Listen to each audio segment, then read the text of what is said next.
Hello guys! For today's video is mag-upgrade tayo ng storage.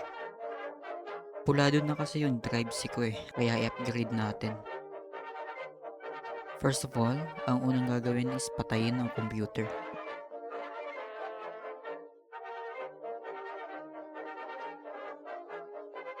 Pag napatay na, tanggalin sa saksakan for safety purposes. At pindutin ng power switch para mawala ng pondo ang power supply. Tanggalin natin ang mga to.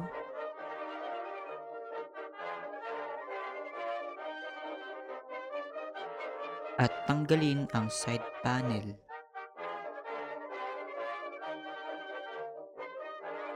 Tanggalin na natin to ng dahan-dahan syempre.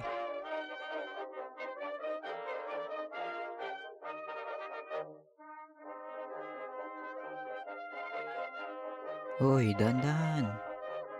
Yan. Tanggalin natin ang standoff. Ito ang standoff. Yan. At ikabit sa may dulong part, yung tinuro ko. Okay na. Ngayon, ilagay na natin yung ipapalit natin na storage. Siyempre, dahan-dahan lang uli.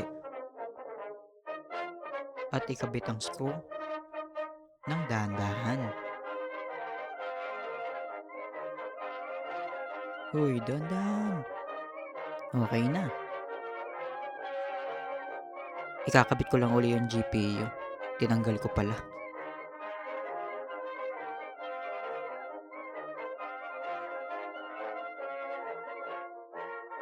Ilagay na natin itong Windows installer sa USB port sa likod ng PC. I-boot ang PC sa BIOS. Pumunta ng boot at gawing boot priority number 1 ang USB. At pumunta ng exit at i-click ang save changes and exit or press F10 at maghintay lang.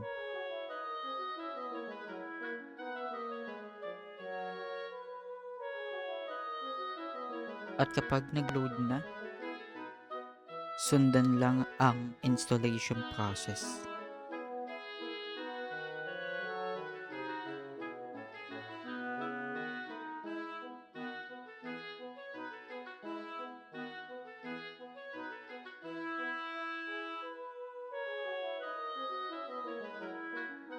Hindi nga pala brand new yung storage na kinabit ko kaya may laman. So, delete ko muna yung laman. And mag-install na tayo.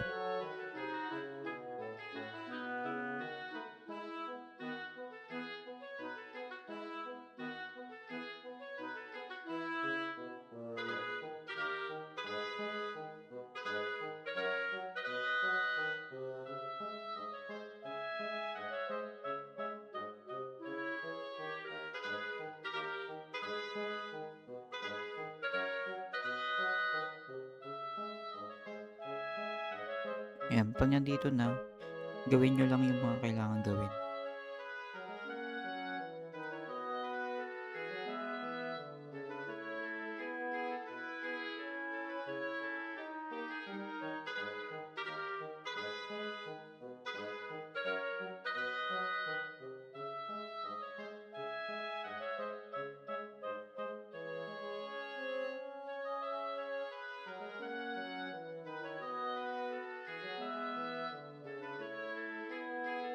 And there you go. Nakapag-install na tayo ng fresh Windows 11.